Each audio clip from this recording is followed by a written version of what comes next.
Hello and welcome. My name is Julia, and today I'm going to talk about the Hello Girls of World War I, the 223 bilingual women who served in the American Expeditionary Forces and the Signal Corps in Europe as telephone switchboard operators. The story of these young women is fascinating and unique, not because women hadn't acted as crucial members in war before, they had, but because this was the first time that American women carried out their duties in an official context. The Hello Girls marked a turning point for women's opportunities in the armed forces in the United States. Researching stories like that of the World War I Hello Girls usually comes with some surprises for me, as I get to explore the realities of women from the past whose impressive, complex, vibrant, and important lives are often minimized or just fully disregarded. The Hello Girls were integral to the revolution of technology and communication. They were just a few of the countless women crucial to the success of the country. They were trailblazers for women in the military, and they were examples of the bravery and tenacity of everyday people. So, getting into things, Alexander Graham Bell, who, as most know, invented the telephone, also co-founded the American Telephone and Telegraph Company, AT&T, in 1885. The first several decades of the telephone required that manual mediators in the form of switchboard operators made connections between subscribers. Connecting a call often required 2 to 6 people to work together to take the customer's request and then plug the correct wires into the corresponding jacks in the towering switchboards. Bell had had success employing teenage boys to run the telegraph business in his business, so he intended to employ the same demographic for telephone switchboard operators. However, Bell and the other burgeoning telephone companies soon came to realize that teenage boys were not at all fit to interact with customers at the other end of the phone lines. They often drank beer, got into fights, played practical jokes, and swore at each other and even at the customers. It's especially ironic that after women took over as operators, men devalued their work and characterized it as weak and womanly, yet it was the young men who had tried and totally messed up this apparently easy work in the first place. One interesting statistic is that at the start of the 20th century, 80% of all telephone operators were women, and estimates were that the female operator could connect 5 calls in the time it took an average male operator to connect just 1. So the industry turned to high school educated, young, middle class Christian white women for the role of switchboard operators, as, like teenage boys, they were smaller, quicker, and cheaper. And they were also a lot less likely to engage in the aforementioned buffoonery, considering the stricter standards imposed upon the behavior of young ladies. Thousands of young women jumped at this professional opportunity, as the work world was quite limited for females at the time, and getting to go to work at a job outside of a typical factory or domestic realm was enticing. Carmi in Taming Noisy Women explains that one of the leading reasons that women were employed for the job of switchboard operators is because of the prevailing ideas about the innate politeness and gentleness of women. Managers believed that the women had more desirable traits than men, including respectable deportment, accuracy, attention to detail, good hearing, and good speech. Female operators were also more accommodating when dealing with irritable and rude customers because of their quote-unquote maternal instincts. Speaking of women operators' expectation to be lovely and cuddling human doormats, telephone companies often marketed toward male clientele by claiming that operators were required to treat them just as a sister, mother, daughter, or wife could, thus providing a sort of therapist and partner in this exchange wherein the female counterpart could not hang up on them lest they lose their job. Ew.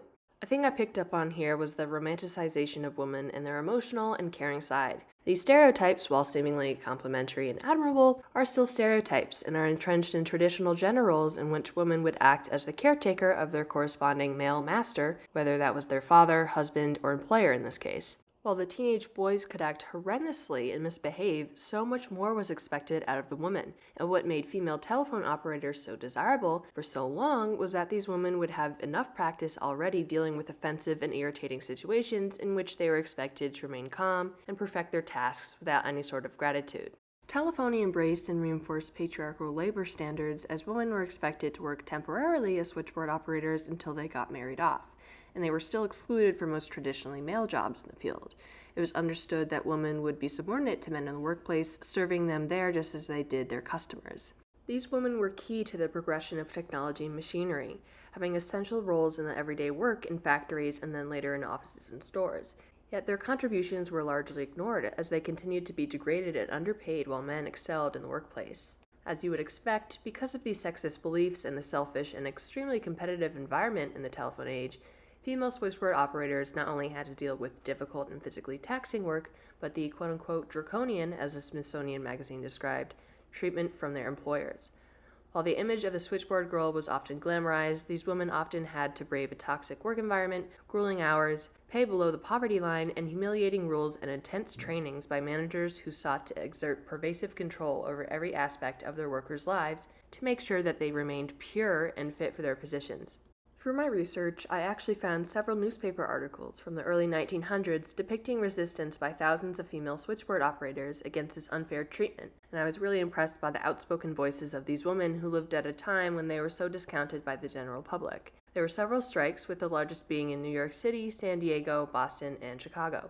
The president of the Women's Trade Union League, Agnes Nestor, is quoted in a newspaper article in the Day Book of Chicago in July of 1915 saying, "Not only in Chicago, but all over the country, the Bell Phone Trust is an enemy of organized labor. Some day the telephone girls of Chicago are going to see that they can do this. They have the power. They will learn to use this power." I feel like in most situations when you learn about history, women are just a footnote, and if you do talk about them in detail, they're always depicted as helpless and weak and passive, just the sidekick to the men. But many of these women were fighting for better treatment and did win. But now let's get to the focus of the podcast, the Hello Girls of World War I. At the start of America's involvement in World War I, Americans were pretty divided about the extent to which women should get involved in conflict.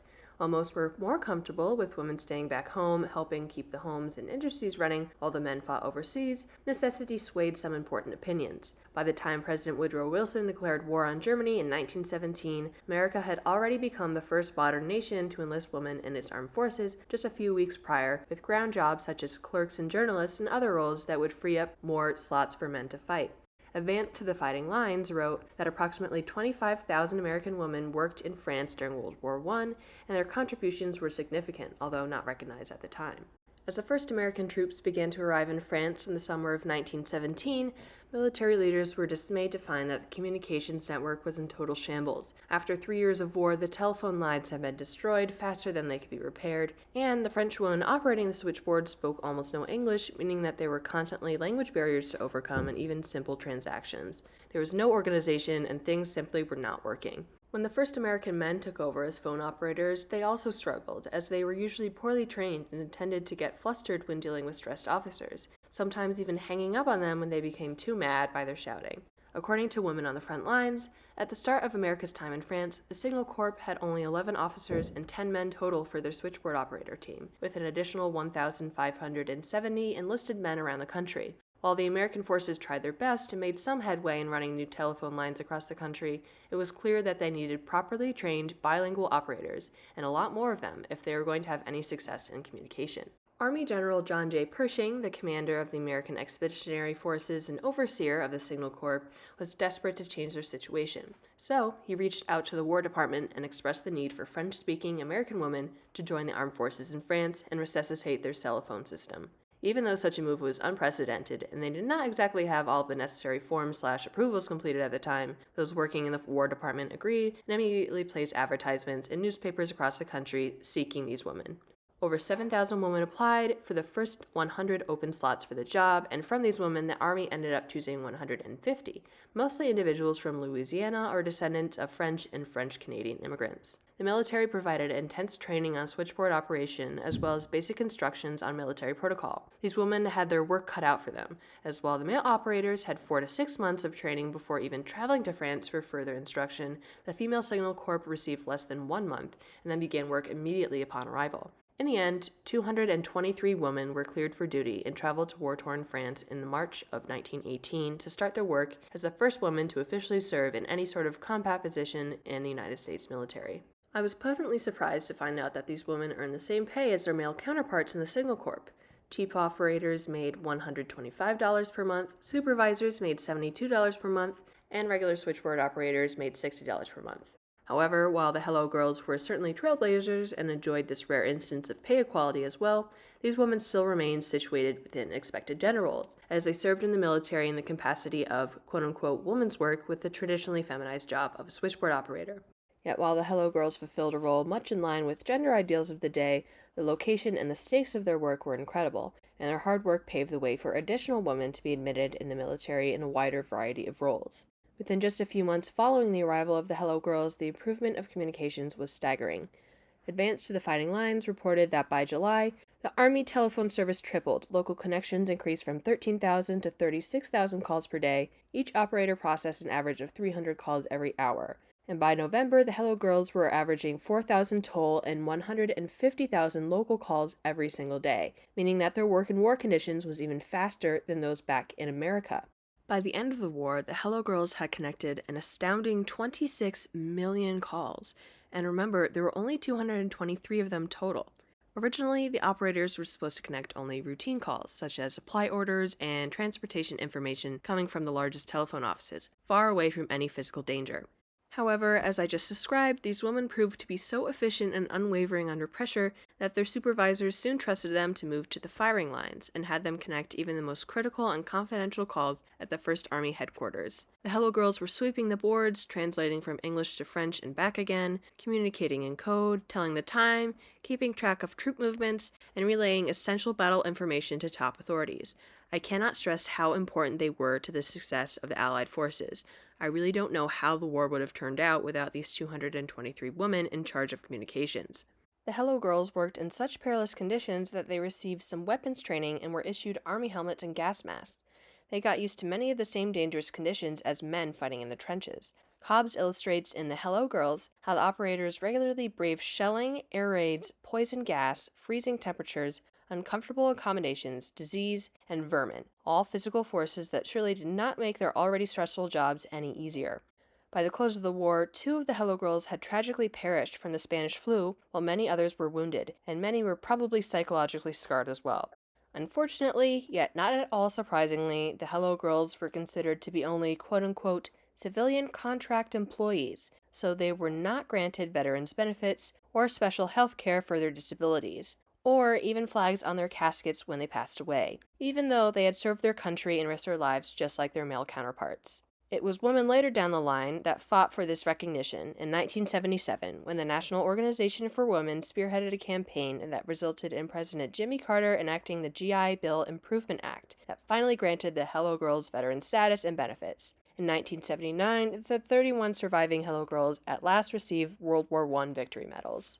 In sum, the Hello Girls were invaluable trailblazing women who took a traditionally feminized role, excelled at it so much, and committed their skills and determination to a cause so much bigger than anything society believed they could do at the time. Female telephone switchboard operators were integral to everyday American life for nearly a century after they first took over in the 1880s, and their contribution to the advancement of technology and communication is incredible, especially incredible when you realize that their behind-the-scenes work has gone so underappreciated all these years.